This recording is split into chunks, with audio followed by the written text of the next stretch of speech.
The Everything Sequel podcast contains explicit language. You have been forewarned. What it is you do to me? Don't know who you are. Just a friend from another star. Here I am like a kid at the school, holding hands with a god. You're not going to do the whole thing, are you? Will you look at me quivering, like a little girl shivering? You can see right through me. Can you read my mind? Can you picture the things I'm thinking of? Wondering why you are, all the wonderful things you are. You can fly, you belong to the sky. You and I could belong to each other. If you need a friend, I'm the one to fly to. If you need to be loved, here I am. Read my mind.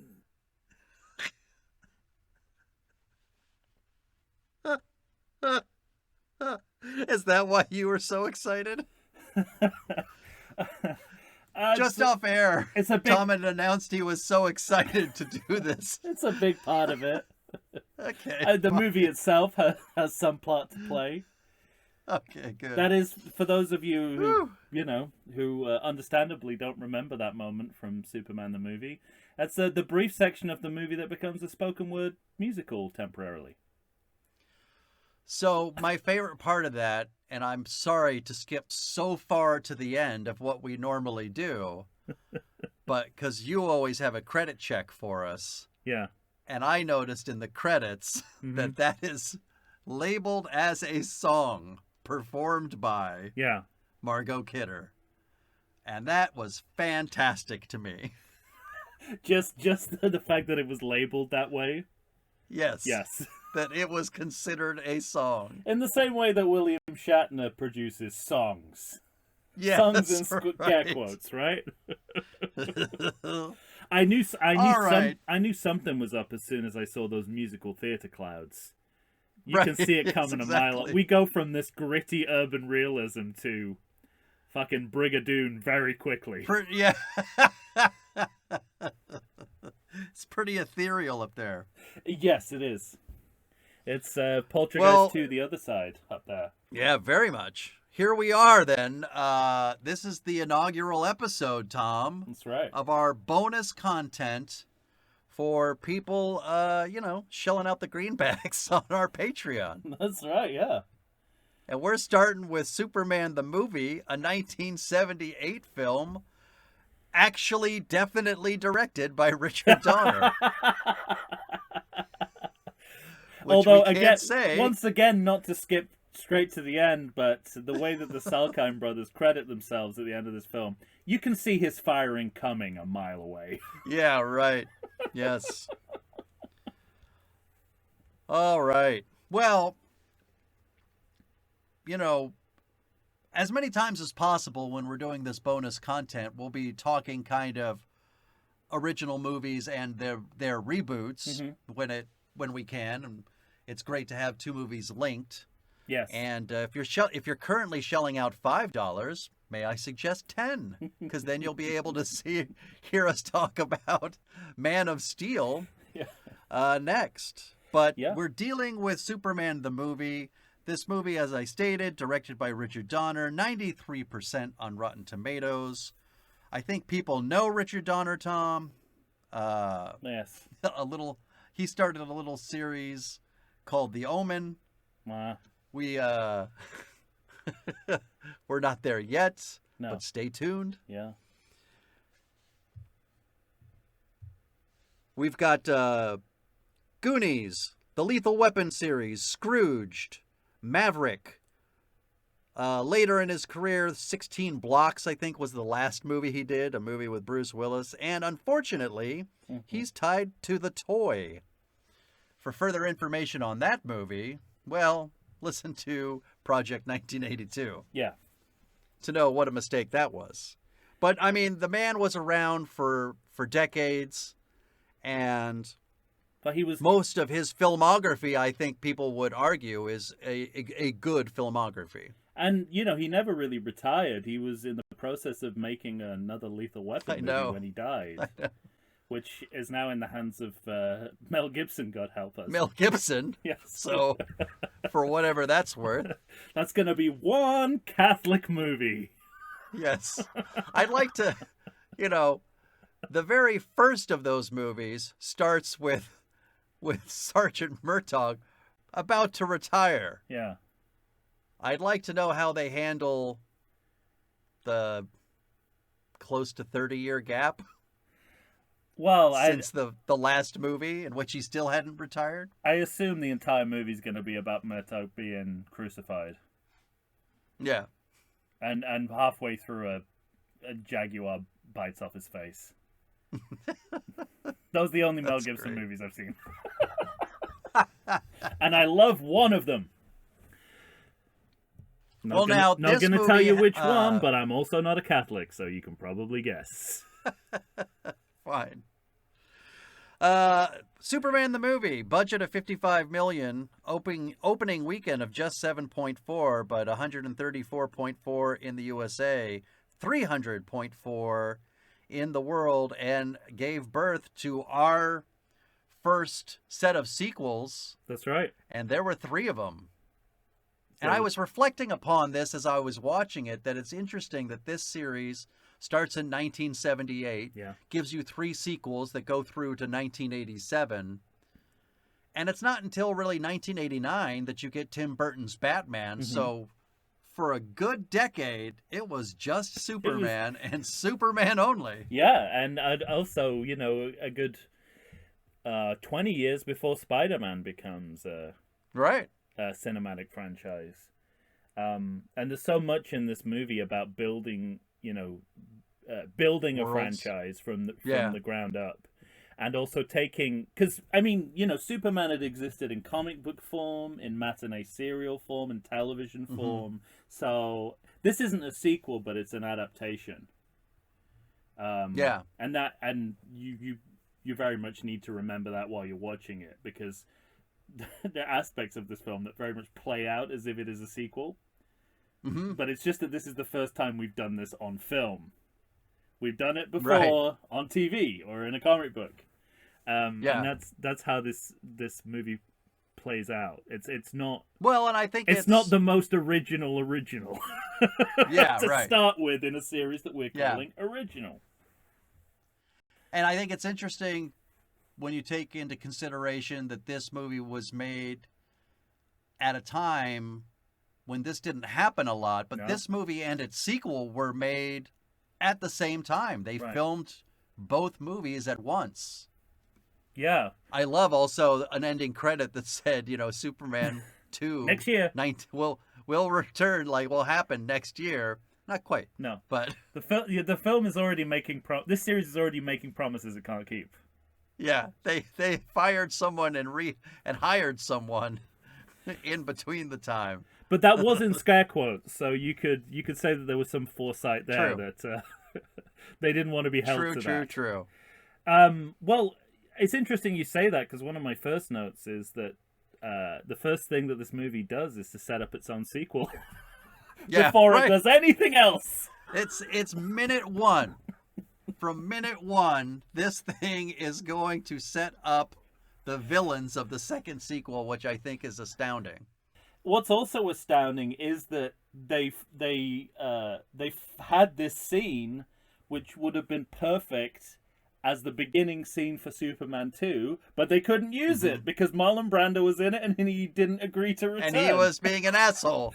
So they had to reshoot this perfect opening scene for Superman 2 to shoot around Brando, and also to change some of what happened, because, it's very clear that Zod is repenting when he gets put in the Phantom Zone, and that doesn't really jibe with how you see him first in Superman 2. In Superman 2, right. But I mean, my notes start before that, because... oh, me too. My first note is... Well, I wonder if we have the same thing. I think we probably do. Are we talking old school Warner Brothers logo? Oh, no, okay, yeah, yes. It's... Because I found that very exciting. My note is linked to that. Well, my first note is that, for a movie that's not a sequel, it sure begins like a sequel with this industry ratio introduction. Yes, right. And there's so much to unpack here, but chiefly... I had completely forgotten about it, by the way. That's exactly what I was going to say. I was going to say that it is in the pantheon of forgettable openings to famous films. It's right up there with the animated titles of Grease. I would argue that people remember that more than this. Yeah, it's always a surprise when this comes up.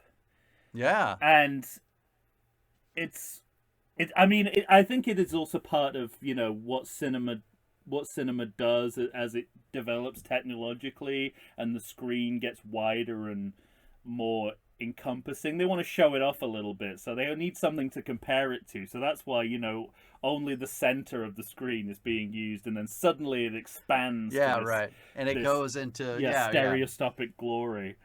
So there's that going on, and it's going back to the origins of Superman in the late 30s. Mm-hmm.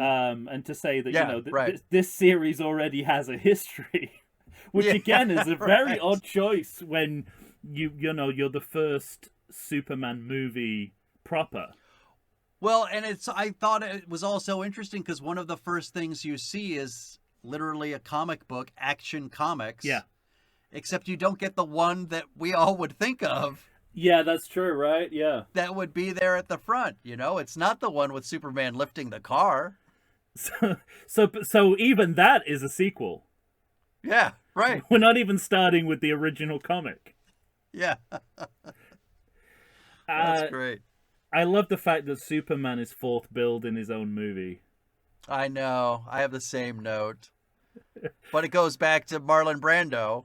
Yeah. And then, on top of it, Gene Hackman. Yeah. But I was surprised, again, in the credits that you got those two men. I knew they were going to be first. Yeah. But I was surprised that the next credit wasn't Christopher Reeve. I know. It was a Richard Donner film. Yeah, exactly. Followed by title. Then you finally get to find out who is fucking playing Superman. That was incredible. And it's when you realize that in terms of billing, screen time is not important here. No. Trevor Howard is in literally seconds of this movie, and he's apparently one of the main cast. Yes. I mean, it's fair enough. It's Trevor Howard, By all means advertise that he's in your movie, but it doesn't make much sense. And, it's easy now, I think, to mock the title sequence for this film because it's so long and so bombastic. But the combination of graphics, sound, and music, I think it's yet to be bettered. Well, and that was, that's one of my notes because when we finally get rid of the movie theater sort of curtain and we get rid of flipping through pages of the comic book and actually go into outer space. Yeah. And you get some of the most recognizable opening credits that have ever been put on film. So much so that, and we probably talked about this when we did our 100th episode with Superman Returns, they felt compelled to keep the credits when they did that movie. Yeah.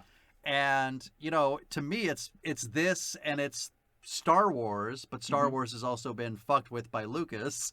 Mm-hmm. But the actual yellow font of Star Wars, nice and loud with John Williams music, who's of course doing this music as well. Yeah. And then falling back. Like those are the two kind of most iconic definitely opening credits that maybe we have in film history. And there's so much in this one movie that is, if it ain't broke, don't fix it. And you see, I mean, the sequels will use the final shot of the movie again and again, and not even attempt to reshoot it. To try and show too perfect. Anything different. Yeah, right. And I think that's the same with the title sequence. It's you'd be a fool or Zack Snyder to mess with it.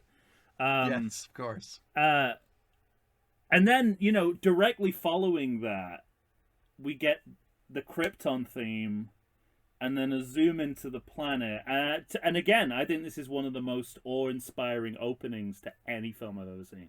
Yeah, me too. It is. We've just, talked recently about it's kind of like Warm an and overture, Fuzzies. right? Yeah. But you know, I don't know about you, but when you go back to old Hollywood movies that have overtures, you can't wait for them to be over. This is like the opposite of that. Yeah, right. This is like, fuck you, Lawrence of Arabia, but this is what I want to Yeah. see. You know, Exactly. it's just And- I mean, nothing sets you up better for this movie than that, and it takes its time. But Yeah. you need it. It just inspires a kind of overwhelming sense Awe. of emotion in you, and Yeah. a majesty that just kind of sets up the movie better than any I've seen. I had a physical reaction after we fly through space and we actually get to Krypton and you see that first model Yeah. with the dome. Oh yeah, I know exactly what you mean. Yeah.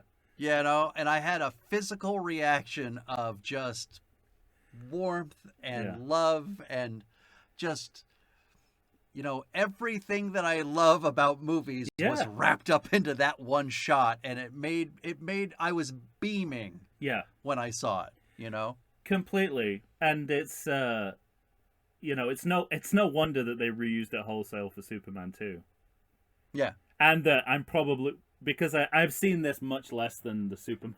I've seen this much less than any of the Superman sequels. So it can still do something to me, but I've also got that memory of the beginning of Superman 2 in my head. So it's both comforting and fresh at the same time.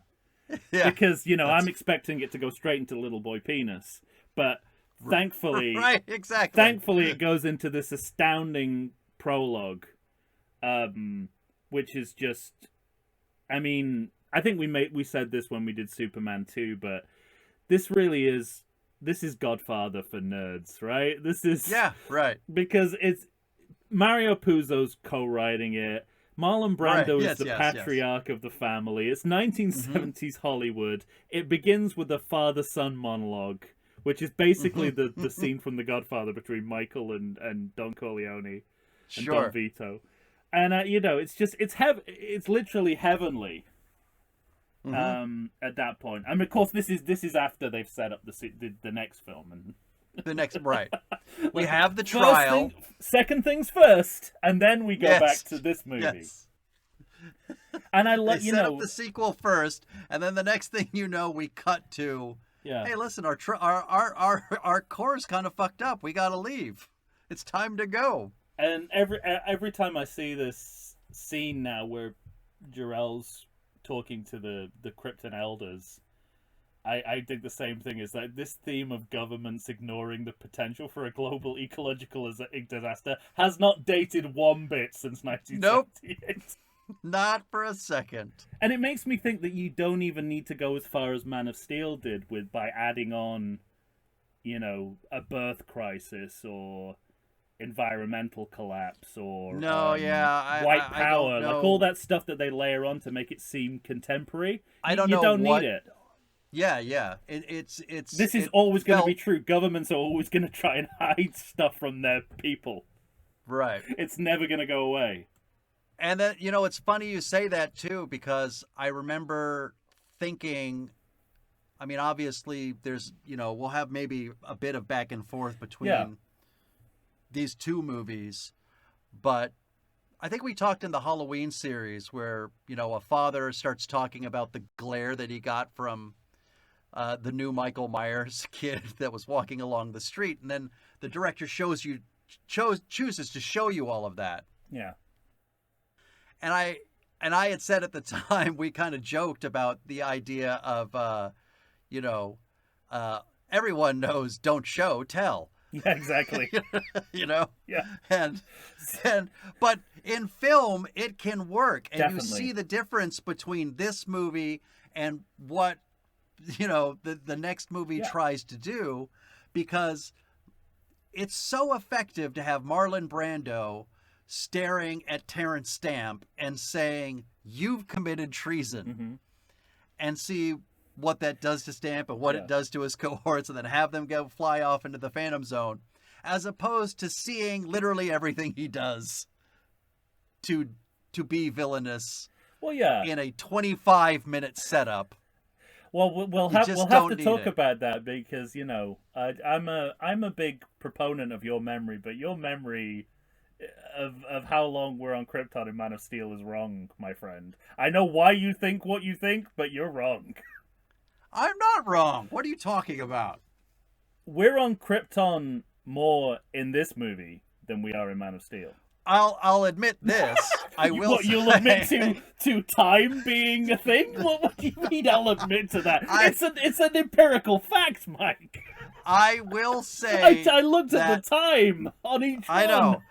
I did too, but Hey, and I'm not wrong. defending Man of Steel here. I I'm fully not. admit to feeling that way. I am not wrong about Man of Steel. No, you're I'm not. wrong about this movie because I always thought that this movie was so efficient that we were off the planet in like 10 to 15 minutes. And I'm wrong about that. Like you're on the planet just as long. Yeah.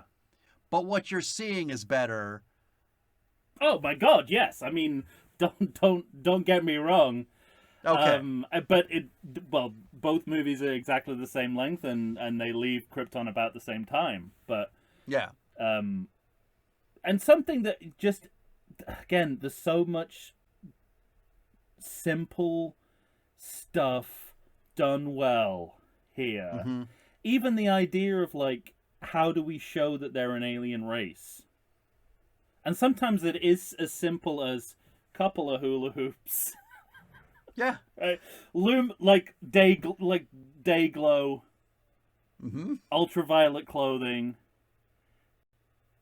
lots of red, and I'm just like, It's simple. and it made me think. Well, that immediately says to me that they're different. They're from another planet, but it also made me think: why does this go wrong so often? Why do you see so many alien races in film and television and think, they don't look alien, they don't seem alien?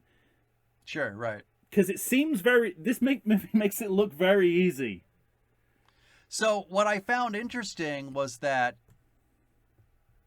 again, kind of, going back to Man of Steel, that planet looks more like a planet that we would recognize. You know what I mean? There's water, there's hills, there's this planet. It looks like Mordor to me, but go ahead. Yeah, no, you're right. But what's interesting is that I noticed in this movie that it doesn't look like a planet in which human beings could inhabit. And so in that way, it lends to your argument that they're aliens, that Completely. they're different than us. And I think that's what I liked and what I think works about it. I think that's deliberate, and it's really funny because I do remember reading about Richard Donner recalling a conversation with Marlon Brando about how he wanted to play Jor-El, and his initial ideas was that he wanted to play Jor-El as if he was a sea cucumber. That sounds like him. Yeah. And Richard Donner had to kind of talk him down on that ledge. But yet, at a micro level, it kind of is like he's playing it like a sea cucumber. Yeah, you can see where that was his inspiration. Because it doesn't feel, none of this feels human. And that seems like such a hard thing to do in sci-fi. But when you analytically break it down, it's like, it's just a matter of a few props. Yeah. And a little bit of weird lighting. And suddenly, well, it feels completely alien. Mm-hmm. I don't know. I mean, why is it so hard for everyone else? I don't know. I don't know either. But I also noticed that this movie was one thing I really loved that I didn't remember is this conversation between Jor-El and his wife Laura. It's brilliant. Yeah. It's amazing. And when they're talking about the pros and cons of sending Superman to our world. It's so great. And you know what? It's so efficient. It's such efficient dialogue that shows, that actually reveals character, but also, I mean, in such a short time. Character difference, right? Yeah, exactly. You immediately get the sense of how these two people are different, how they're different kinds of parents. Mm-hmm. Because I remember that's why it makes me think of the similar Godfather. scenes in the other movie. Yeah, right. That seemed to drone on forever. Well, it's really interesting because there is an efficiency about the screenwriting in this movie, And then other times they take their time. They take their time over scenes that probably shouldn't take so long, and yet they completely earn. One earns the other, right? It's sort of like right. one hand washes the other when it comes to that. So Sure. you don't mind it when it takes its time because you know it's capable of a ruthless efficiency when it needs it. Yeah. And it also, to me, it gets in front of that idea that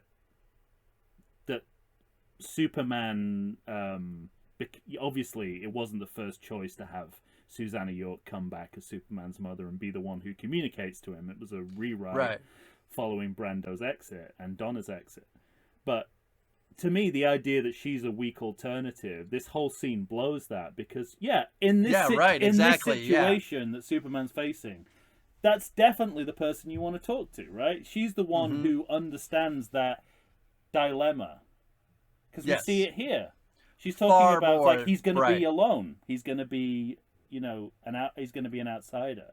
He's going to be an outsider. He's going to be different. He's going to be an outcast. Yeah. And that's what she's talking to him about in Superman 2. So it adds up to me in a way that a lot of people don't seem to see. They just don't give its sequel credit for. Right, because they just know that it. And maybe just because it was choice.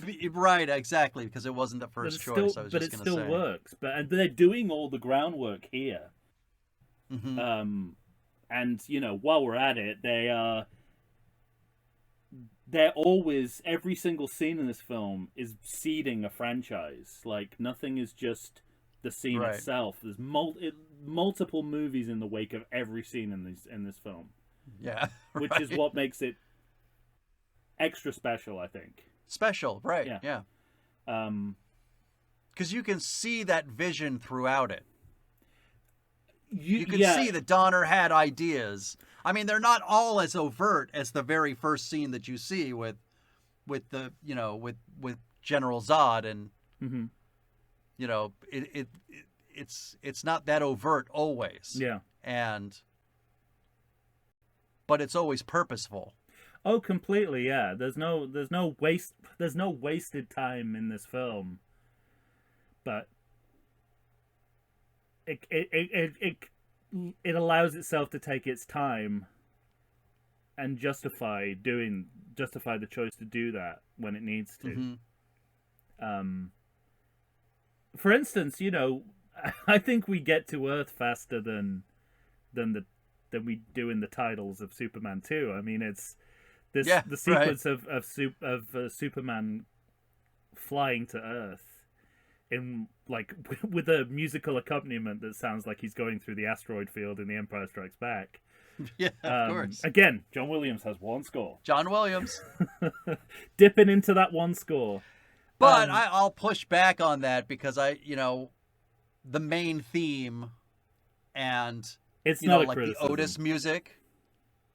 I understand. I understand. It's not This is my favorite John Williams score by a mile. Yeah, I mean, there's some really iconic shit in here. Everything, it's so good. Like everything clicks in the music. I think everyone's theme, every theme for something is the right piece of music for that. For that theme, from Krypton to Otis, from soup to nuts. Fucking you know what I Otis mean? Like music. It's like if someone said, "Okay, you took the score, like you turn the sound off and you watch Ned Beatty walk through the streets of New York. Go, what music accompanies that?" You go, ba ba ba da. Like you just naturally would do that. Yeah, you wouldn't need to. Maybe that's what John Williams did. He just went around and asked, "Goes, what music follows that guy around?" Because it's so true. Well, I mean, you want to take a little break? Well, we're off Krypton. An interlude? I was going to say, we're off Krypton and we're about to get to Little Boy Penis, so it seems like the perfect spot. And you haven't heard enough about that on the regular feed. You need to go to Patreon for it. We've talked more about Little Boy Penis than there is Little Boy Penis. In the movies. In either of these films. I did write down a note that says "Little Boy Penis!" ! Yeah, it's arrived. Well, I think we talked about at the time. I think at the time we talked about the mistake was repeating the mistake, not Yeah. like the first mistake. It is sort If of you're like gonna recap Yeah. the Superman the movie, why would you Yeah. choose to show the little Yeah. boy penis the second the problem time? is showing it twice. I think. All right, let's take a quick break, and obviously for Patreons, it'll be Depending on how- from a very short break for some of you. Tom and I are here discussing Superman the movie, the 1978 film directed by Richard Donner. All right, Tom. When last we left Krypton. That's right. and now we're on Earth. And we're on Earth. I thought it was interesting given how much Christian allegory there is in this series. Yeah, there really is, huh? It's right there from the beginning. Like baby Superman does a little crucifix pose. Yeah, right. And it makes me want to be more generous to the later directors of the series who Yes. it's like, you were getting this from somewhere. Yeah, and it's when he takes 2 steps out of his star machine. Yeah, I know. It makes me think. There has to be an amnesty on that because it's like, okay, if you start with that, Yeah, if we gave you shit in previous episodes, we are forgiven. That's on us. on the other hand, we get evidence that, unsurprisingly, Superman 4 was wrong about Clark being a football star. Yeah, right. Yes, exactly. Clearly a kit man here, not a football player. Not at all. But again, I guess it's no surprise to anyone that Golan Globus didn't do their research. Mm-hmm. Yeah, right. He's like, you Americans, you like sport, right? Yeah. Hey, can I talk about since we have both of these movies, can I talk about a fundamental difference between them with you? This is chronological. Yeah, the chronology. Yeah, like a normal person would Like write it. Okay, thank you. So we're on the same page. Never mind. Moving on. We'll get there. All right. Flash. I think I don't like flashback storytelling as a general rule. As a general rule, but if you're gonna do it, then it has to save you time down the line instead of add more time down the line when you desperately need it. And that's more what Man of Steel is guilty of. I think it can be used effectively. I think of I think of that first season. The whole of film noir, for instance. Yes, the whole of film noir. I think of that first season of shit. Oh, don't say Lost. Yeah, I was gonna say of Lost. Oh fuck. No. I like how showing what happens in the past informs the decisions they're making on the island. I always liked that. For future reference, if you're trying to convince me of something, never speak of Lost. A J.J. Abrams. A J.J. Abrams. I should have fucking known. What was I thinking?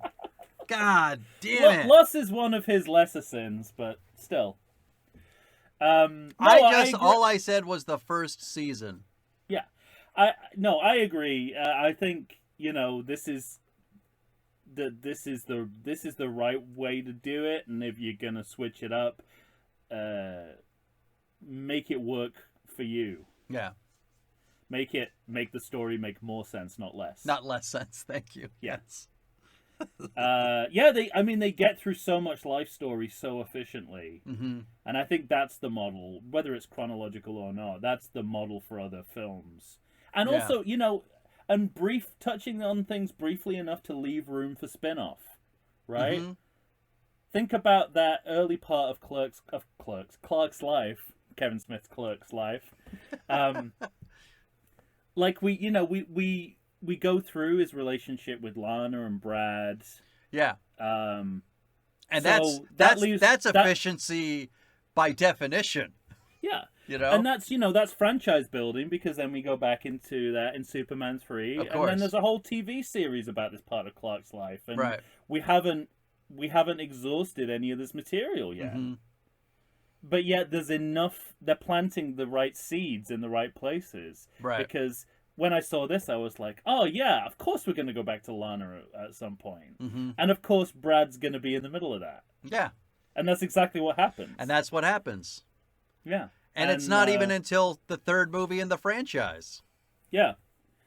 By the way, Brad is in 3 is a very logical extrapolation of who that man would be at that age. I swear to God, I thought the same thing.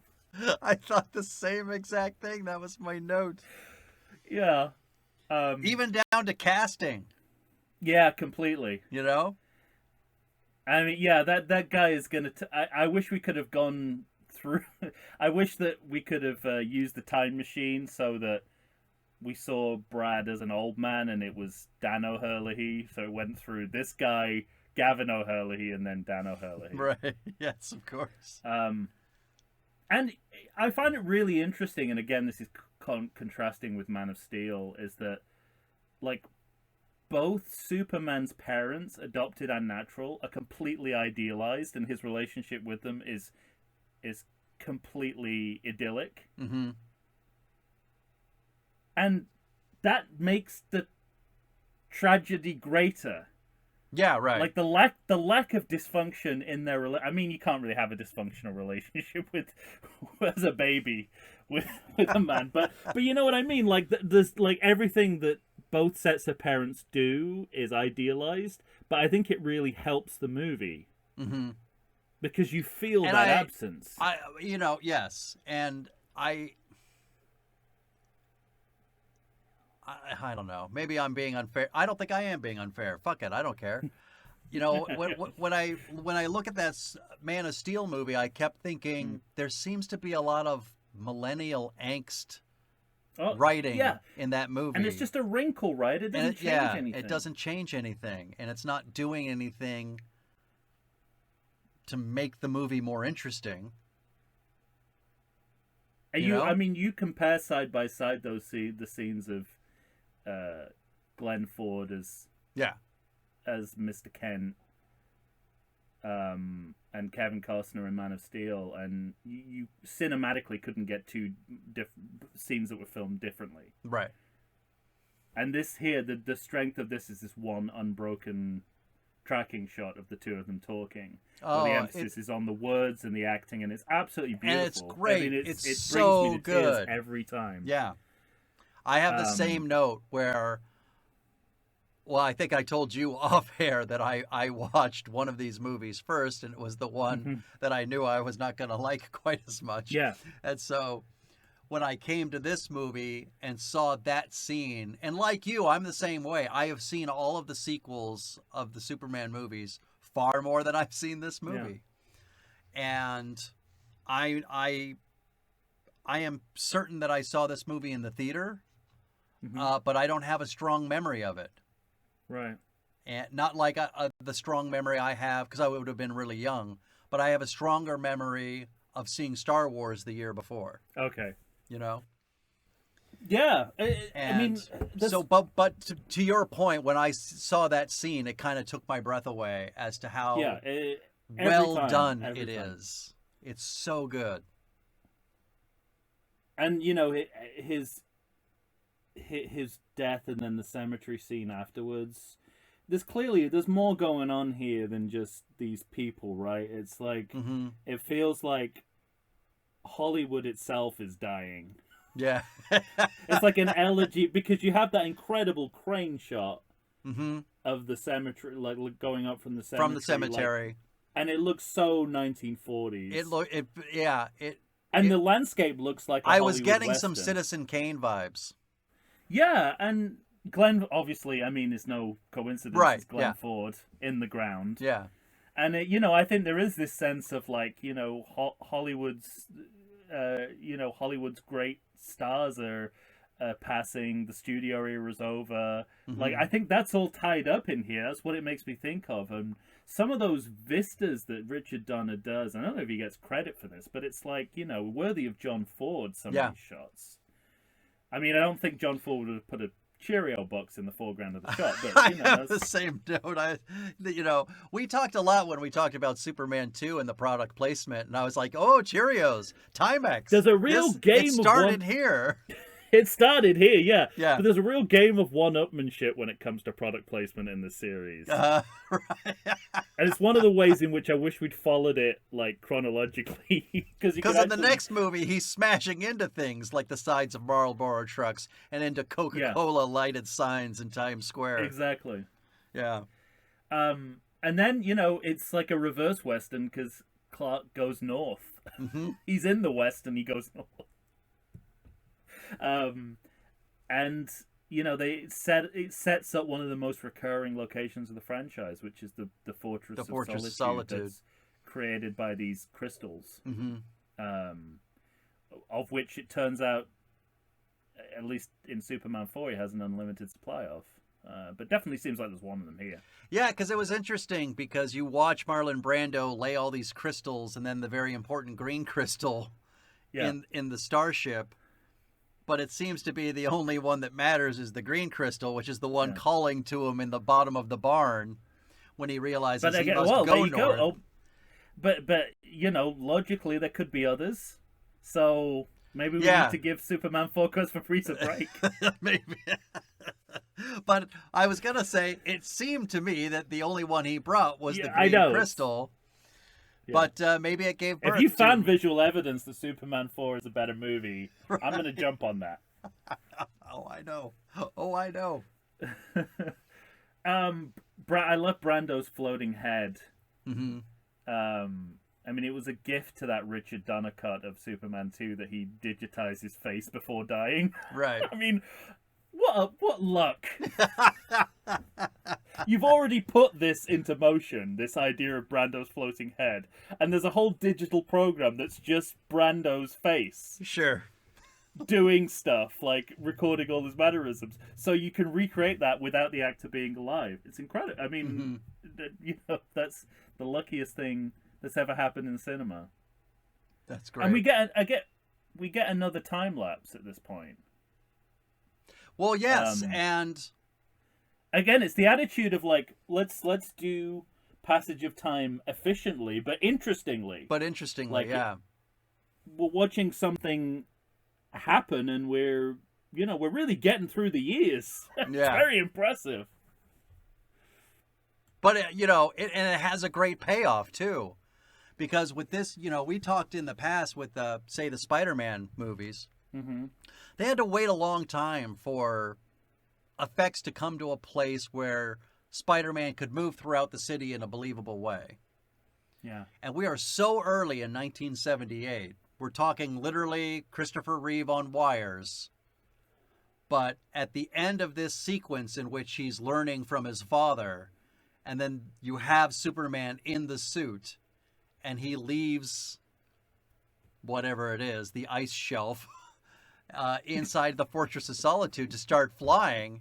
I love that Ang Lee movie, The Ice Shelf. Yeah. But Tom, I'll be damned. Lesser known sequel to The Ice Storm. I'll say though that I will be damned because you're looking for it to look bad or awkward or weird, and it looks great. And it's kind of shot as if it's the kind of modern day equivalent of the train going into the camera in silent cinema. Yeah, right. The sort of apocryphal tale of everyone ducking. Mm-hmm. And then, the claims that people did the same in 1977 with Star Wars. Right. And it's kind of filmed in a way that like you're not supposed to believe what you're seeing. Mm-hmm. And I think it lives up to that hype. Yeah. It's and it's our first glimpse of Superman. Yeah. Well, followed immediately by the first glimpse of Clark Kent. And this is where this film absolutely brought me to tears. As soon as Christopher Reeve opens his mouth as Clark Kent, he's perfect.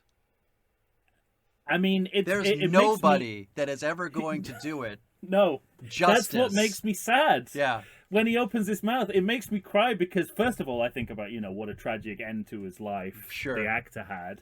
But tied up with that is exactly what you're saying, which is that no one is ever going to get this character the way that Christopher Reeve got this character. I mean, no one's going to be able to... So much so that they don't even try.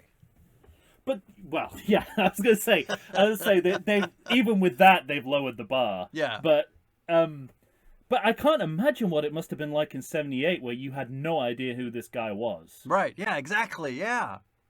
I mean, unless you've been, unless you regularly see theater in San Diego, you wouldn't know who Christopher Reeve was. Right. And so for him to be so perfect, so instantly, in both roles, but especially here, and I think Clark maybe Kent. Maybe that's just retrospective, because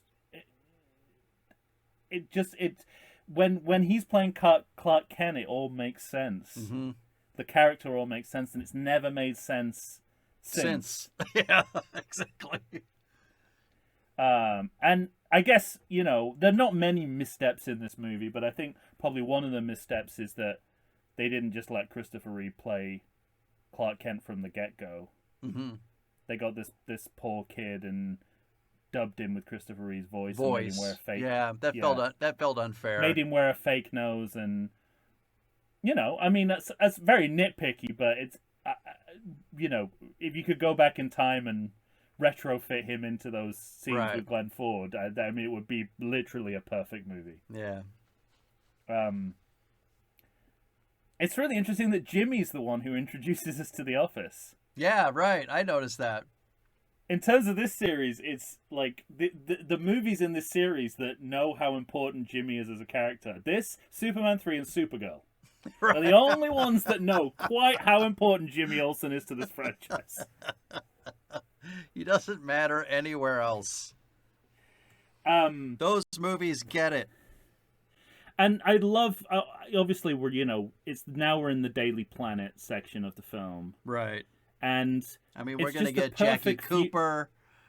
It's the perfect fusion of like 1930s screwball comedy and 1970s urban realism. Like they're the perfect marriage. Yeah. And it doesn't seem like they would be, right? They don't. In the abstract, it sounds like it's not going to work, but it works. Thinking about them separately, it seems like the worst choice you possibly could make. Trying to meld those two things together. And, I mean, this is gone, yeah. Well, no, we talked earlier sort of about the shot that's reused of Superman flying over Earth to end each movie, and they don't bother even pretending that they're gonna do anything. But even Golan Globus didn't mess with it, But yeah, but there's something within that and what we're talking about now that serializes the movie in a way that makes it feel serial, even though this is the first time you're seeing this incarnation of Superman. And that to me is kind of brilliant on Richard Donner's part, and what kind of sets the movie apart and makes it, something that lasts in my memory longer than maybe some other attempts might have. And it's so curious because you keep another reason why it shouldn't work is you keep darting back and forth between the 30s and the 70s. There's they get mugged in an alley, which is like a 70s thing. Right. But the guy doing it is like fucking Edward G. Robinson. Yeah. And it's just like it feels like there should be cognitive dissonance, but somehow this movie makes it all work. Which is to say nothing of the fact that Clark Kent is always wearing his brimmed hat and he's got his suit and his wardrobe by Barney's. Yeah, exactly. He's always carrying his briefcase, and that it's very recognizably modern day New York. Yeah. And they make no bones There's no about pretense. That. I mean, no pretense. You even see the skyline of New York in a photograph. Yeah. In the subway station. And I think we talked about that before, like how much this series tries to include the Statue of Liberty. And yeah. And also Rex Reed, a syndicated journalist, makes a cameo in this film. So I saw that. It's a real life, modern day New York journalist who works in that building. In the film. Yeah. And this is where this again is fascinating, and it's another area where this movie does something that only this movie seems to succeed at, which is we're nearly halfway through the movie and we haven't even introduced our villains yet. No, I know. I have Now the think same of how note. many times we've laid into movies for doing right. shit like that. I have that exact note because, wait, let me find it. You know, I say he catches a bullet, loads the. We've introduced the villains from the next movie. Right, we've in done that detail. already. So I say, 55 minutes in, we get Otis and Luther. It doesn't seem to matter. No, it doesn't matter, and a big part of it, I think, is how efficiently the dynamic between the three villains is introduced. Like, you get instantly... I mean, they do it in the opening scene with Zod, Non, and Ursa as well, but, sure. you know, they've got a little bit of help because it's a courtroom scene, and you can list their crimes you get it. you You look get at it. them. It's sort of exposition, though, because you get it from Brando, who just clearly defines who they are as criminals. But here, there's no exposition. You just get a sense of what they're... I mean, you know, it's acting and writing working on a high level to create these characters, and you know instantly who they are before you know anything about them. Mm-hmm. And again, everything about Luther's plans in these scenes sets up everything he does from now until the end. 4. Yeah, exactly. It's all that's on his mind. This is a franchise build. This isn't a movie in its own right. This is Australia. Oh my god. I love. Well, I mean, Hackman and Beatty. So here's my thought, right? Mm-hmm. Hackman and Beatty in this film. If ever there was a dual Oscar, an Oscar that could go to two people at once, sure, I would give it to Hackman and Beatty two. in this film. It's like they're Laurel and Hardy, but Laurel and Hardy in an alternative reality where when they weren't working together, they went off and became Kirk Douglas and Spencer Tracy. It's like I can't get my head around it. Yeah, and yet when they're together, it's one of the great double acts. Every last bit of it you can eat like it's candy. Yeah. I love... And I mean, Ned Beatty saying Mr. Luthor. Yeah. That pronunciation. Well, I mean... and this is an interesting thing. We've talked about this before, you know, the myth that the difference between Richard Donner and Richard Lester is one is comic and one does comedy, one doesn't, and it's just not true. Not true, I mean, you just have to look at Richard Donner's resume to know that he's very effective at doing comedy. But even here, it's not that there's not comedy; it's just that he doesn't dwell on it. Mm-hmm. Well, so it's no opening to Superman 3. I'll tell you that much. Well, like if ever there's physical comedy, it's all in camera. We never cut to it. Right. We never use it as a punchline. It's just happening in the middle of the scene. Right. And then even the punchlines, the one-liners, sort of he cuts almost in the middle of the one-liner, so that by the time you've heard the line, the scene is over.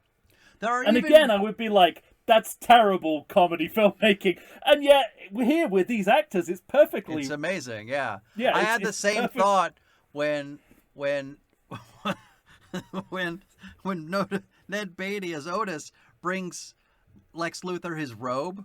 I was just going to say the same thing. And when he puts the robe on, and it lasts long enough that you think to yourself, shouldn't he be saying something about the robe being in the water? And then that's the moment that Lex Luthor and Gene Hackman comes in and like lays him in, and it's a perfect joke at the perfect time with the perfect pitch. And then Donna cuts like the second that Otis goes, "Ooh," like that. Like he doesn't even let him finish the sound. Yeah.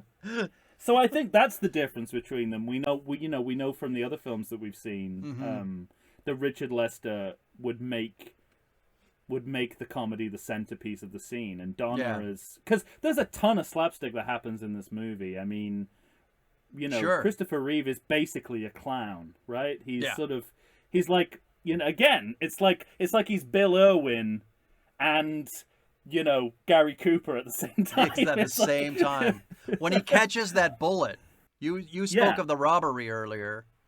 When he catches that bullet and then pretends to faint, and then Lois leaves, but the wry smile he gives when he Yeah. shows his hand and shows I mean, all of it is pitch perfect, which is to And say he has nothing of another- the fact when Lois meets him for the first time with Yeah.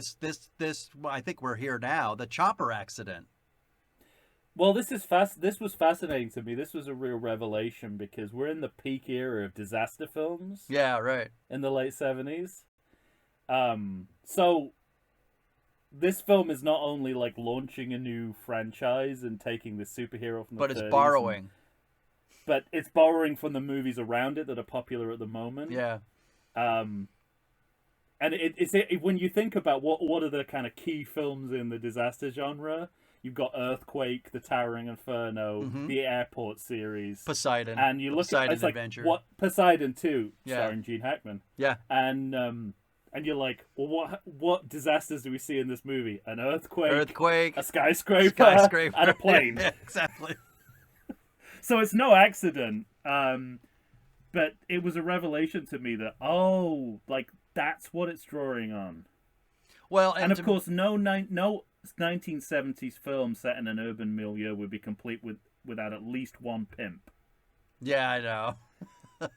And I think it's I think it really holds up. He's Well- very clearly a pimp, but It's a great it's bit. damn funny. It's damn funny. It's a great bit, but you also have that lingering feeling of this is the only role available to an African American. Yeah, in well, this we talked movie, about that, which is kind of a it's- bummer, but I think the problem is that it hasn't changed by 2000 and Yeah, whatever. yeah, you're right. That's the big Right. problem. Like, it's like if this is the precedent, I don't mind this being the precedent, but let's break from the precedent Yeah. of this. But I wanna and this is that moment that that plays out like it's in a sequel where Superman looks at the phone booth, oh, like the That's modern what I was phone just booth gonna that's now say. completely open. I was gonna say the joke of all great jokes. Like I just love it. And then he looks at it and then goes to find something else, and it's like, even though this isn't a sequel, it's a lesson It's to people who playing. make sequels. Exactly. It's playing like a sequel, though. Wouldn't that exactly? And wouldn't that Because be an this amazing is the first time scene we're in- seeing him. I mean, we've seen him fly off from, the Fortress of Solitude, but this is the first time we're seeing him change into Superman, taking the Yeah. suit off. The moment, the iconic moment. I love it. Which is I to love say it, and nothing of the fact that it's one of the great all-time lines when Lois is falling out of the chopper. Mm-hmm. She's hanging onto the chopper. She starts falling. He catches her.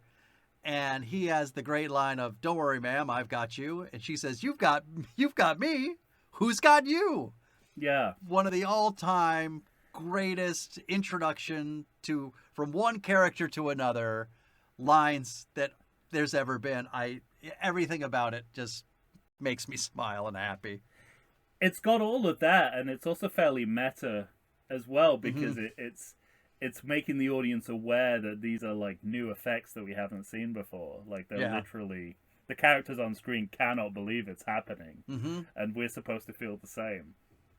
Then he has the great moment about statistically speaking, of course, Yeah, I flying love is it. the safest, which I'm pretty sure is a rewrite of something that would have been in the original serial. Maybe. Yeah. A comic or comic book, and then of course they quote it back in Superman 4 and Superman Returns. Yeah. But again, I don't blame them for doing that. It's a good. It's such a good line. You can't improve on it, so why? Mm-hmm. I mean, maybe don't. Maybe Yeah. just ignore it, but definitely you're not going to improve on the line or the delivery. So Mm-hmm. just keep doing it. And then we go into a super montage, Yeah, I was gonna say the same thing. We get a little. which is it feels like a catch up, right? It's sort of like. It's like a screenwriter going, "God, we probably should have shown this already. We should have told you." It's like we haven't told you what Superman does yet. Okay, let's do it all in one scene. Right, exactly. But it's like you have this movie in which you have to introduce this character to the world. I mean, again, but for the purposes of this series, for this director with these actors, it's an Yeah. introduction. But you have to start at Krypton. You got to show some of him in Kansas. You've got stuff you got to do, right? And so now he's gonna You'd think. Yeah, you have to. Zack Snyder didn't get the memo. He doesn't get the memo, but so he meets the love of his life. They're gonna work together, and then of course he's already, he's gonna be messing with Lex Luthor soon. Now, before we get to that, and before we get to the heart of the villain of the story and his battle with Superman, let's just show you everything he can do. Let's just let's just have some fun for a good 10, 12 minutes. And this has one of my favorite. I mean, it's not a scene; it's like a beat, which is again, it speaks to this perfect, fusion of 30s and 70s. There's the little girl who has a cat in the tree. And Superman takes it's like a scene, it's like straight out of a Shirley Temple movie, right? Right. And he rings to the cat, she goes inside, and then we hear her mother slap the shit out of her. And I was like, it's sort of like, there's your 1970s, there's your 1970s. What have I told you about lying? Oh my God, it's like, when you think about how pessimistic movies were in the 70s, you think, of course that's the way that scene's going to end. It has to end that way, of course. It has to end with the kid getting slapped. And I love that they take that beat to remind you that you're in the middle of one of the most depressing decades in history. Ever. I mean, the 30s was too, but you wouldn't know it from the movies, right? Yeah, it was all about we're in the money optimism. Yeah. But now it's the 70s. We know how shit things are, and we're going to put it on screen. Which is why, this is skipping ahead, which is why in 1978, I would have assumed everyone thought that that Lois Lane would stay dead at the end of the film. Yeah, right. I had the same thought. Yep, it's like I was like 10 years of fucking sci-fi movies. I'm used to this shit. My note was, it's a 1978 movie. We're at the end of the 70s. Naturally, they have to make you think Lois is really dead. Well, maybe in the late 70s, it was an inversion of expectations for there to be a happy ending in a science fiction film in the 70s. But here's something that I wanted to ask you about. Okay. Was it common for movies in the late 70s to have so much soft focus? It's really dreamy. There is a lot of dreamy sequences in here, and I kind of noticed the same thing. I mean, I don't remember the French Connection being like No, this. yeah, exactly. Yeah, exactly. And I was trying to think if there were other examples. It feels like a choice, and it makes sense with the nostalgia for the 30s, it does, right? Because that's when that kind of photography was big. Well, that's what I started asking myself, though. I said, with the sort of blending of decades that we're trying to get here, was that a thing? I think that's what it is. Okay.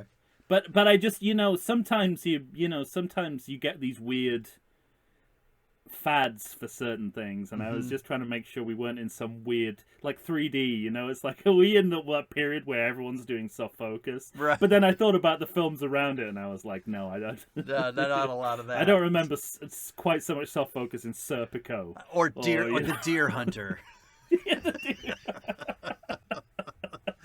Diddy Mao, what did you say? What? Excuse me? Who are you? Oh my.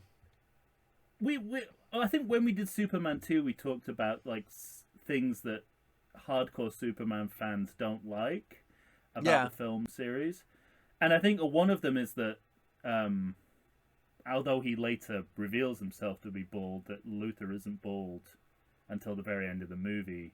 Well, that was just a Gene Hackman thing. He didn't want to shave his head, right? He didn't want to, But isn't that? I mean, yes, it is. It is just like, fuck you, I ain't doing that. Yeah. And by the way, if Richard Lester's directing, I'm not coming back. Right.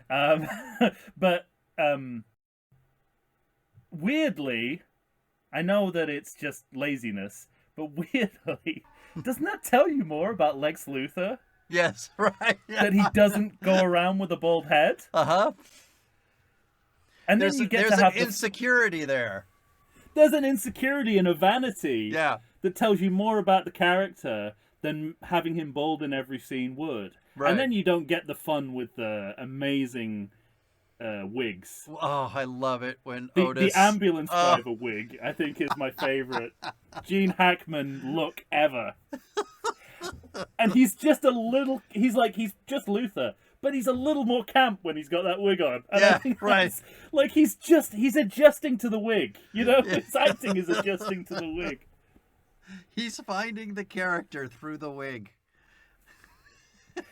It's I mean, it's just, yeah, it's marvelous. Oh, that's good.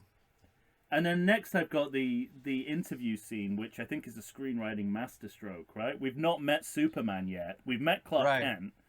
We've not met Superman. What's the most efficient way we can find out about him? Have him be interviewed on screen. Yeah, exactly. And, you know, it's funny because as that scene starts, there is... I don't know, you know, some of my notes just kind of have to do with how magical it is to see Superman just sit at a table and answer questions like a regular person, and how much it, for lack of a better word, humanizes this alien. Yeah. In a way in which we don't get in any of these other incarnations of the character. Again, it's a deceptively simple device because it does so much for you so quickly. Yeah, exactly. It gets a lot of exposition out of the way. It does a lot of character development that would take lots of scenes. Not just for him though. For her. No, for Lois, obviously. Because it's like she's coyly kind of trying to ask, you know, I might like to get into your pants. Are you like a regular man? Can I do that? That's how every question seems to be loaded with. Well, I gotta say, on the other side, I don't think the date rape kiss would come as any surprise at the end of Superman 2, seeing how he's X-raying her. Nope. Right? Yep. Exactly right. Just trying to look. This is the way we do it in the 70s. Yeah, that rapiness is of the. I check out your tush. Yeah. I'm not embarrassing you, am I? I mean, you started this. You asked. And then this is when, you know, the scene when they fly and obviously leads into can you read my mind? But prior to that, I think it's a misnomer to say that the effects hold up, because when I look at it, the reason it works has nothing to do with the effects. Mm-hmm. It's how they light and shoot and edit the scene that makes it seem real. Mm-hmm. I mean, obviously, you've got to be breaking boundaries to make this happen in the first place. But I think it's like, if that lighting was a little brighter, it wouldn't work. Well, if you didn't cut away at that exact moment, it wouldn't feel real in the same way that it does. The lighting, the shot selection, the editing, all of it comes together in a way because, look, nothing about it makes sense. You know what I mean? Like, scientifically, no. Scientifically, it does not make sense. They both freeze. Oh, well, she'd freeze to death. She would freeze to death. Yeah. How she has her legs back up on the air, you know, all of that. She'd be hanging like a limp fish on him. Well, this is where we need questions you never feel like you have to. Beyond reason. Yeah, right. These are the questions you never feel like you have to ask yourself in this movie because of what Richard Donner is doing. So I agree. And I don't know, you know, it's easy. Again, it's easy to mock that it turns into a spoken word musical, but. And I prefer the silence to the narration. Yeah, right. But it feels like something I want to give the movie a pass on. Like, yeah, it's like you wanted to have a releasable single attached to this film. I mean, I got to tell you, it's been a while at the time, right? Since I've seen this movie, and I had forgotten about it. Yeah. Yeah, it doesn't diminish the scene in the way that you think it would. Yeah, exactly. And that it absolutely should. It should, yeah. And I had also forgotten that Clark shows up right after Superman leaves. I was going to say that, you know, it's like, that was obviously what Superman 4 was thinking of when they did the Superman and Clark Kent on a date at the same time. Right. It was an extrapolation of that. It's like, oh, that's the set piece we want to run with. It's a. Go on. Yeah. Well, I was going to gonna say, take a I mean, break? yeah, let's take a break and we'll come right back. All right. Sound good? Talk about Larry Hagman. Oh, yeah. That was another surprise. We need to do like a BuzzFeed style article. 10 things about Superman the movie really that you surprised forgot were me. in it. Yes. I think we could easily do 10, right? Yeah, colon. The top is just a little too long in my writing. Okay.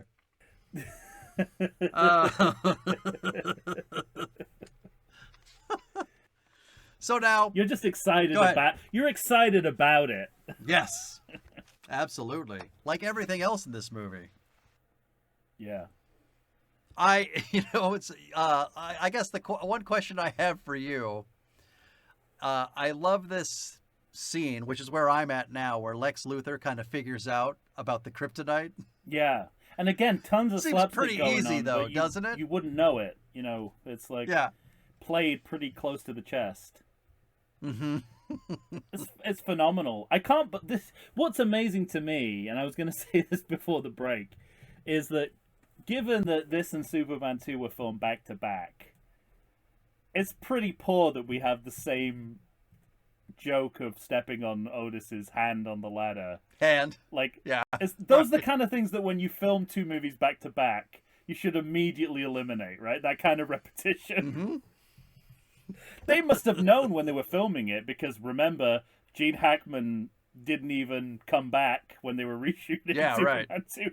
2. Did no one say, I think we've done this, like, very recently? like, wasn't it Wasn't yesterday? it yesterday we did this? And they're reading the interview, and all of Vera's claims about learning about kryptonite in the interview Mm-hmm. is completely wrong. Yes, exactly. No one rewatched this movie when they were writing the subsequent movies. Nope. Yeah, it's a phenomenal scene with some truly great dialogue. Everything with these three. I mean, we talked about Hackman and Beatty, but Miss Tessmacher is outstanding. Love her. Outstanding. Love her. And it's a shame, she has a real arc in this movie, and then the next movie, again, completely resets it. Reset. Yeah, it starts all over. And that's a real lack of attention to detail, I think, that Mm-hmm. I guess that's a serial quality, isn't it? The bad guys always go back to being the bad guys, even if they become the good guys in previous episodes. Even if they, yeah, right. But the performances are too good for that kind of Yeah. simplicity, I think. Well, we figure that out, and then, like you said, it's Larry Hagman time. And my note is, it's the 70s because, well, I wrote Larry Hagman, he will molest an injured woman. Just, Yeah, that's how you know it's the 70s. It's the perfect marriage of the actor and what they're known for, right? So it's like what do we need? Vigorous in this chest scene? massage and mouth to mouth. We need. It's like, what do we like? We need to cast someone to play this part. Who do we get? It's like, well, what we need is a 1960s sitcom star who knows how to do this well. Yeah. So they went to I Dream of Jeannie's Larry Hagman. I Dream of Jeannie. And Call him up. He does what he's asked to do, and it's phenomenal.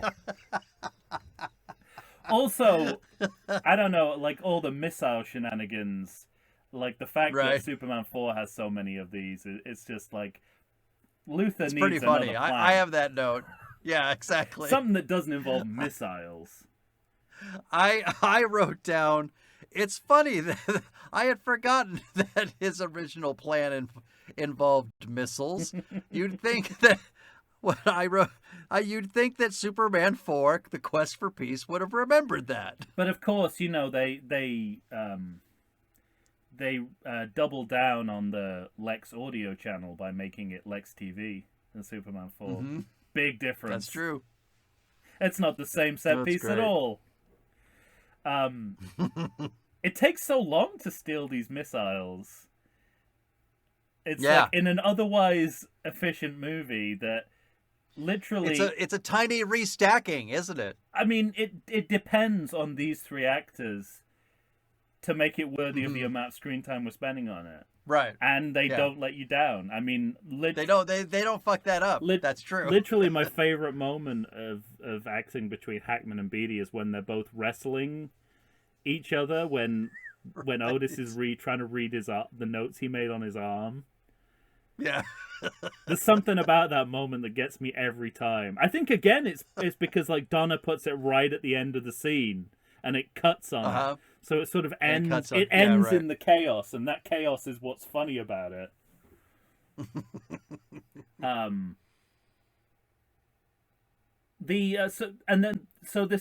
Once these missile shenanigans are done, and it takes a long time for them to steal these missiles. That's when they do the audio channel and they lure Superman. They lure Superman in, and that they drill give him the effect kryptonite. looks amazing.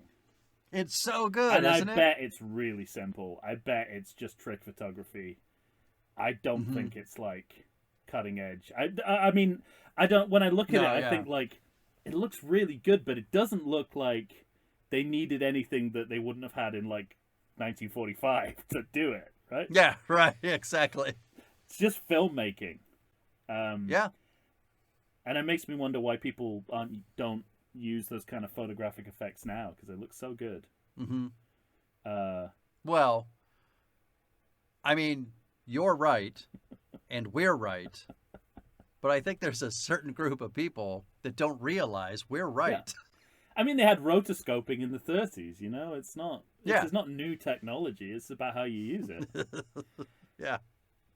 Costa del Lex, it's interesting that Lex's real estate plan's pretty much what happened in California real estate since the film was made, except I know. no one put the land into the sea or anything like that. It just happened. You didn't have to. Yeah. Reagan took care of that. And decades of capitalism on top of it.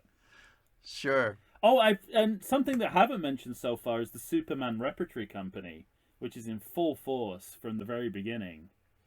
Sure. Here we get John Ratzenberger. I have a note here. The Ratzenberg sighting. Yeah.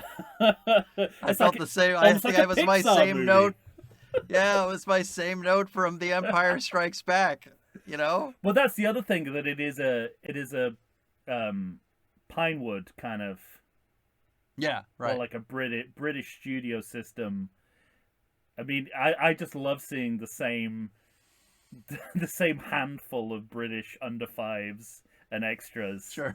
There's a guy who plays one of the reporters, and he's non-speaking. He's an actor called Larry Lamb, who's very popular from British sitcoms and soap operas, and I love seeing I think he's in all three of he's in the first three Superman movies for sure. Is he? Yeah, okay. And also one of the guys that Superman arrests, one of the cat burglars, is a guy called Oz Clark, who would later become the window guy, or he's like a ratish looking guy. Okay. And he's one of the boat guys then? One of the boat guys. And he's he was later a TV wine specialist throughout the 90s and early 2000s. So whenever I look at that, it reminds me that this is a British made film. No better sign than that. We also get the tanker captain from Superman 3 hanging out in the same scene as Ratzenberger. So there you go. Oh wow, I didn't notice that. Yeah. Okay. He's wearing glasses, so in this franchise that tends to fool people. And once the missile is launched, obviously mistest. Well, but first we we'll talk a little bit about kryptonite, or whatever. Well, yeah, I mean, no, I'm kidding. I'm kidding. I've skipped over a major plot point. I really like the dynamic between Christopher Reeve and Gene Hackman. I think they're good together. They're so, and it's not overplayed at all. No, yeah, exactly. Like there's a weird sense of mutual respect there that I don't think you'd get with another two actors. Yeah, but what's interesting to me is that Christopher Reeve is at the beginning of his career, and Gene Hackman as an actor he wasn't giving people at the beginning of their careers a lot of credit, from what I understand. It's stories. I've Oh heard. no, I don't mean with the actors. I mean the characters. I mean there's like a sense No, of yeah. like in my But memory that's it's. I think it's a testament to how good Gene Hackman was as an actor, that you never get any sense on screen of the disdain he might have, Yeah. or lack of patience he might have with somebody off screen. absolutely. And my flawed memory of this film was that Superman was kind of befriended by Lex Luthor, and he was this kind of naive young buck who didn't get that he was trying to ensnare him in a trap. And I think that's just because they're both playing it in a complex way, where there is that sense of like, I mean, definitely that naivety is there. You know, he walks into his own demise. Yeah. And it, you know, and again, you know, someone who understood humanity better wouldn't necessarily fall for that. Yeah. But just something about their interaction, which is like, Well, there's some hubris there too. Yeah. There's some. oh, definitely, yeah, You know, I mean, I have that note when he's doing the interview with Lois. You know, oh, completely, yeah. he, you know, you gave up that you can't see through lead. He's a little bit. You might want to. He's a little Might bit. you might put your cards a little close to the chest there next time. Right? He's already firmly in doucheman territory at this point. I think. Yeah. And speaking of doucheman, I also loved Otisburg, by the way. Otisburg is such, and again, there's so many. Basically, all of Otis's comedic moments are throwaway. Mhm. Imagine having the luxury to do that. Imagine Yeah, having right. a character so funny that you can just You could just fire them off. add bits. Yeah. Just add bits. Oh my god. Yeah, and this is where Miss Tessmacher sort of, you know, sees the error. Her arc comes to a sees the error of her ways, and if they'd have stuck with it, it would have been really nice. But it looks a little shallow in retrospect. Well, you know, she's also wearing all white, so you get the that 1970s. Yeah, we're gonna see some bra. It's You'll true. see her great, beautiful boobs, and she's gonna say, "Why can't I make it with a nice guy?" Yeah. You know, that kind of. Um, So it's gonna be titillating. and when he's released from the kryptonite, goes off to the missile. This is our first instance of Superman using space as his personal trash can. Yep. But in the original movie, as it was envisioned, that wouldn't have happened. Oh well, it wouldn't have happened twice. It would have happened here, and then that would have released Zod and Non and Ursa. Yeah, I had that note too.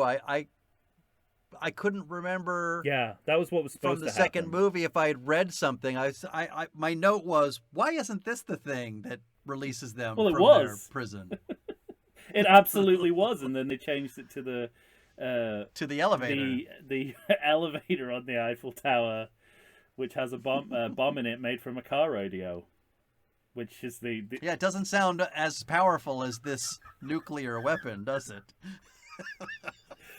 when you say it out operated loud. by Richard Griffith. Yes, exactly. Um, He'll not be going. and again, you know, so much of this film is through the eyes of Jimmy's camera. We see all the dam through him. Uh-huh. So he's our eyes in this film. I guess that makes sense because he's a photographer. Mm-hmm. And some of this. Do you love? Yeah, go on. Well, I was going to ask, do you love? Because there's, you know, I'm thinking about friend of the show Matthew Aldrich and him talking about his kids and watching movies from this time, and they can't even see the Paramount logo without groaning about how stupid God, this the movie opening is of already. this movie wouldn't go down well. You're right. Would it? But I keep thinking about, are we still the old men just shaking our fists on the lawn trying to convince people about the sort of model work I was just in this gonna. portion Well, of the movie? you know, it's interesting because yes, to all you just said, we are old men yelling at clouds. We know, but we know this. This is not news. But I think we're right. And we shouldn't still. waste the Patreon people's time with this kind of. All right, No, fine. I'm kidding. I'm kidding. But I actually, so I have two thoughts. One is there's a lot of impressive practical model work here that is undeniable, Yeah, like right. the dam flooding. Mhm. But then there's models that look like models. Yeah, Like they look like the scale that they are, and but they don't bother me. They still No, give no, me but kind this of. We've talked about the warm and fuzzies before. I'm like, But this I is like the it. this is the peril of doing practical model work. That as soon as you lose that sense of scale, even for a second, it Yeah, that's immediately true. looks like what it is, which is a miniature. And Yeah. if you watch Hitchcock's movies from the 30s, and some argue that he was playing it up to be funny, but the Mhm. models at the beginning are just it's like a model railroad or something, and you could even see like Yeah. a stage hand pushing the car to make it go down the street. Sure. So, but yeah, I like you find that charming. But Yeah, if I you do. if you're being ruthless and saying what effects hold up and what doesn't, not all of the practical model work does, but some of it is great. Some of it is very convincing. I wrote down glorious rock model work. I don't care what anybody says. But those are the parts where it really looks like a model.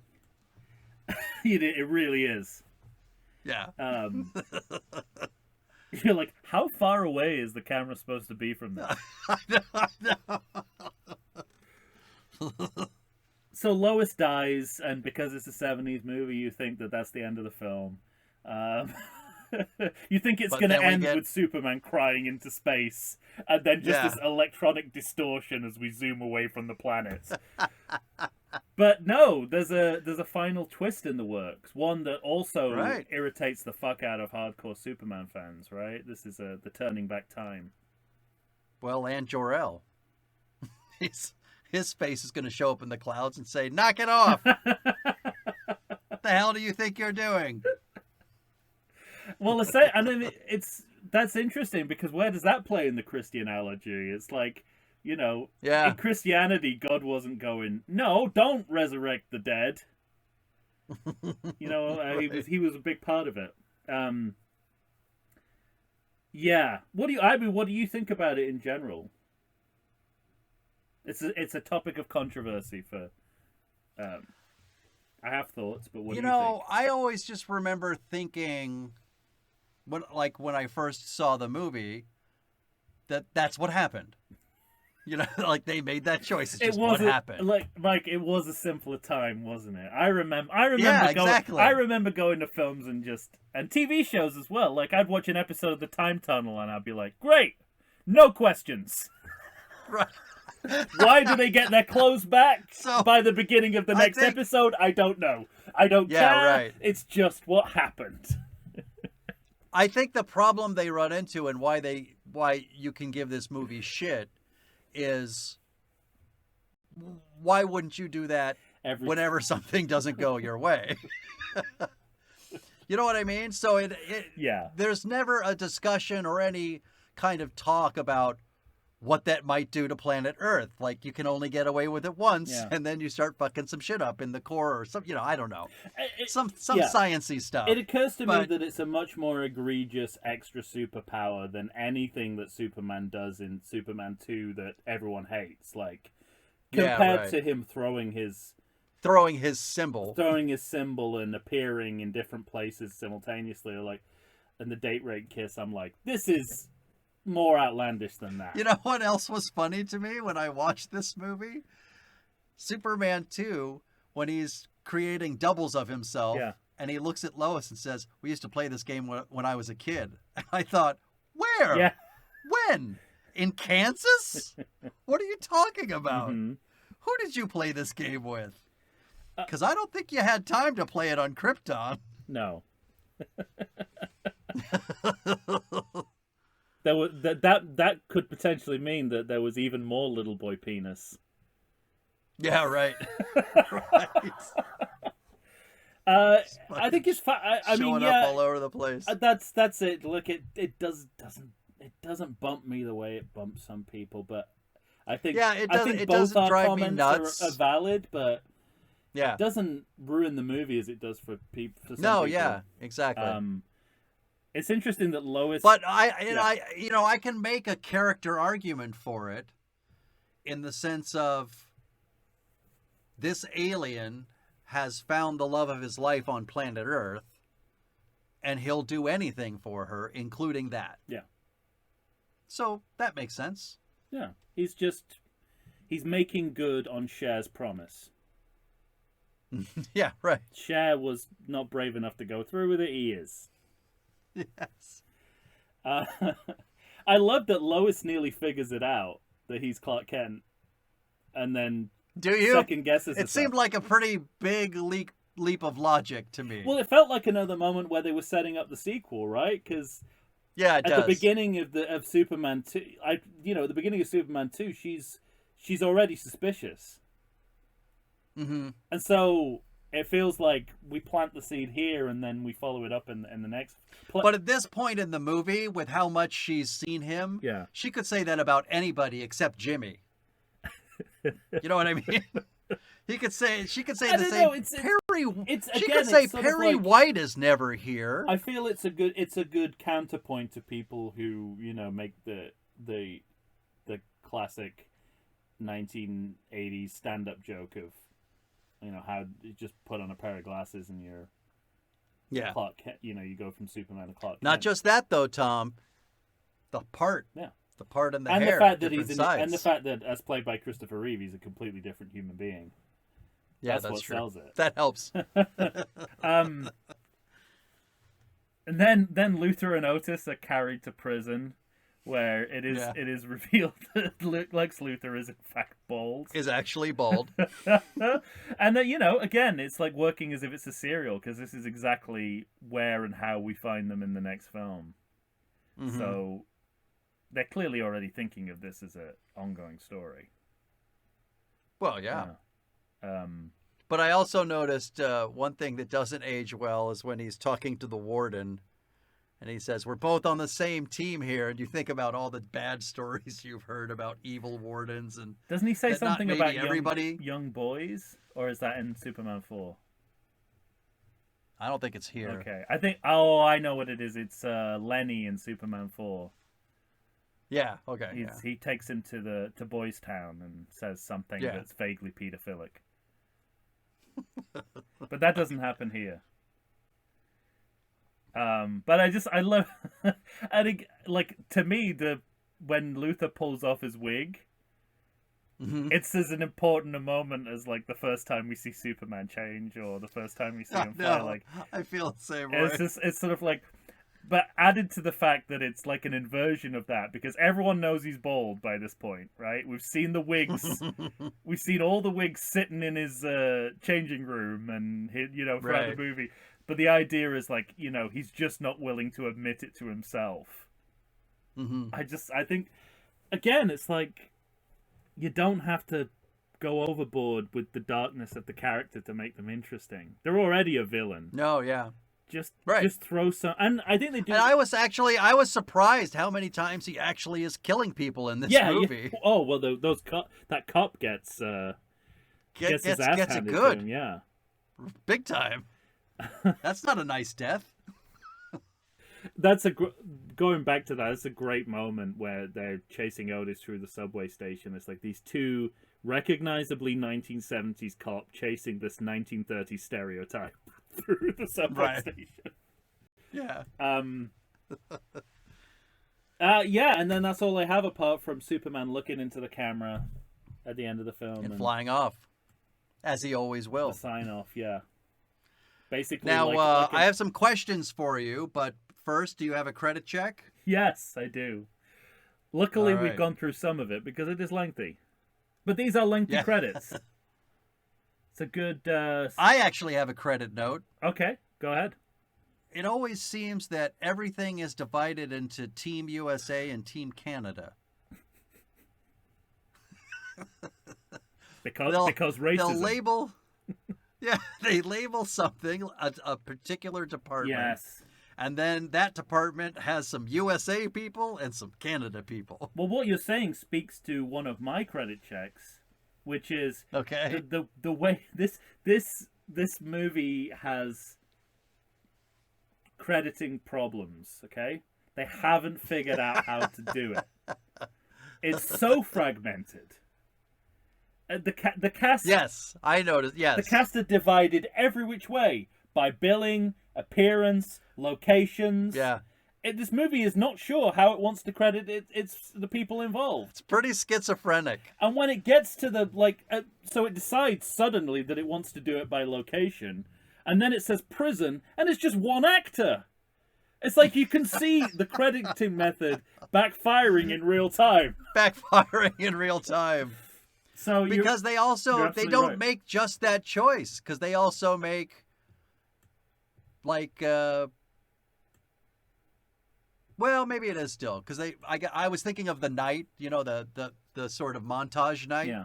Because don't they go, sort of like ship robbers, tree girl. They do it every possible way you can. Yeah.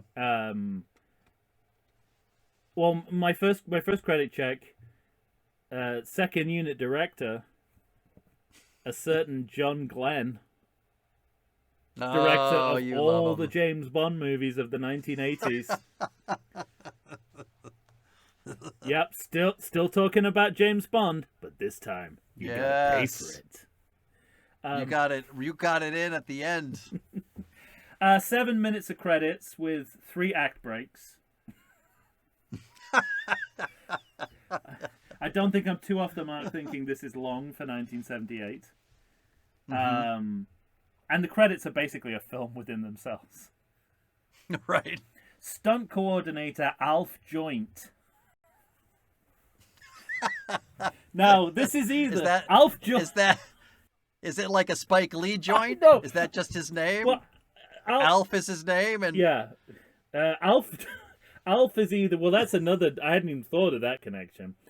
It's either an artistic alias for a stuntman, or really a man who is named after what he breaks regularly in his job. Yeah, I mean, we've talked about product placement so much in the movie.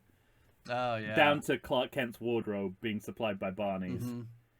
Mm-hmm. An International Film Incorporated picture sounds like something someone would make up for a newsreel parody. Right. An International Film Incorporated picture! It sounds like something you'd see in the set of the newsroom. Absolutely. That's it. That's all I had. We covered the rest of it in the episode. Well, we got the first one in the books. Yeah. We have given you, our fans, the bonus episode you deserve, but we're also going to give you one last bonus. We talk about imbasses all the time, Tom. It must be a sequel, and one of our imbasses are inversions, and we're going to do our own inversion.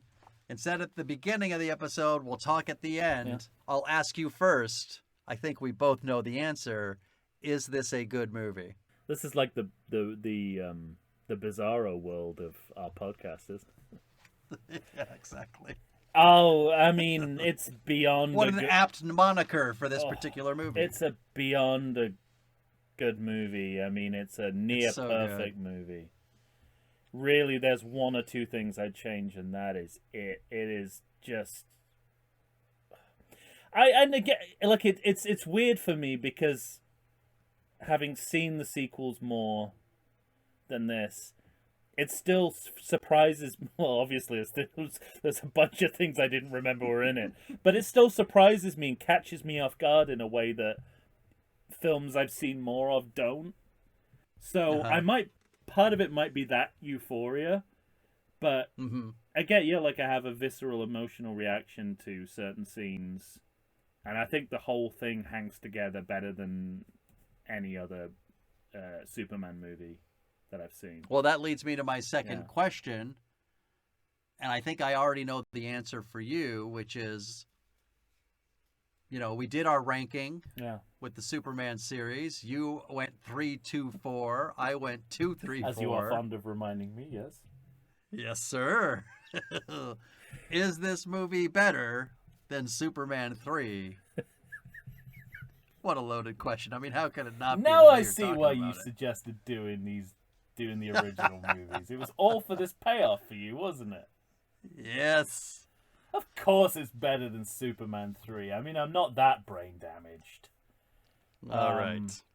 Yeah, I hate to say this because it feels like it undermines everything we've been saying for the past couple of years, but it really is in a league of its own, above the rest of the movies in the Superman franchise. Not just the original series, but all the reboots and the. It is a tighter race for me than it is for you. You think what could you possibly be talking about? Well, I had Superman 2 as my top. But which is a very imperfect movie. I what know. I'm fond of, but compared to this, I understand. You know, I go back and forth because I think things like this movie has Lex Luthor. And it has General Zod, but not really. The next movie has them both and working together and two actors that I love but it's the same movie. talking to each other. I know. I know. As far as Gene But I Hackman also was think- aware, he was filming the same movie when he did that. I have to tell you, until we did this podcast and until maybe this watching of Superman, I probably would have always said Superman 2 is better than Superman the movie. I probably always would have said it because I just, during our Star Wars series, I spoke about how that first Star Wars movie sort of launched my love of film to begin with. But Superman 2 was just one of those movies that was, awe-inspiring to me. And I used to, I used to think it was better, and I used to think it was closer to Superman the movie. But the proof is in the pudding, and I can't. There's just. I think for me, what it was more than anything was I liked the ending better. To Superman 2? Yeah, I like the. I'll give you that. Between I'll give you the that. battle with the villains. That's what So for me, it was like they're both on par, which is not true. But I would have said they were both on par. But this one has the better ending, so it's a better movie. Yeah. Everything in this movie that's not the end, I think, is better. Yeah. Because it, I'm 100% with you there. I think it's a Superman 2 has a stronger ending, and I think the most problematic thing about Superman the movie is its ending. Mm-hmm. But yeah, but Lois that's seems to get one on the of, West like, 2 or Coast out 3 of problems nowhere. in the entire film. Yeah, I know. Yeah. So yeah, I mean, And that's a film with like 1930s gangsters, and I don't quite understand why it's so good. And I've heard people express this opinion before, that they find it very hard to justify, how a movie which has like a montage of cat burglars and muggings and things is so good, but it really is. But it is. Yeah. And you just know it while you're watching it. And it's hard to argue when you're not watching it, but when you're in it, and I guess that's what cinema is, right? It's an immersive experience, and when if you're brought into the world well enough, you accept anything within it. Yeah, like the time tunnel. I don't know how we got his suit back by the next episode. I don't know how the time tunnel what works. happened. You refuse to tell me. All right. Well, there you have it. We're both going to say that this one's the best in the series, and of course, it's a good movie. Yeah. Our work here is done. Our podcast is over. There's no more reason for us to continue. Yes. This is our first and We've only. unproved our only point.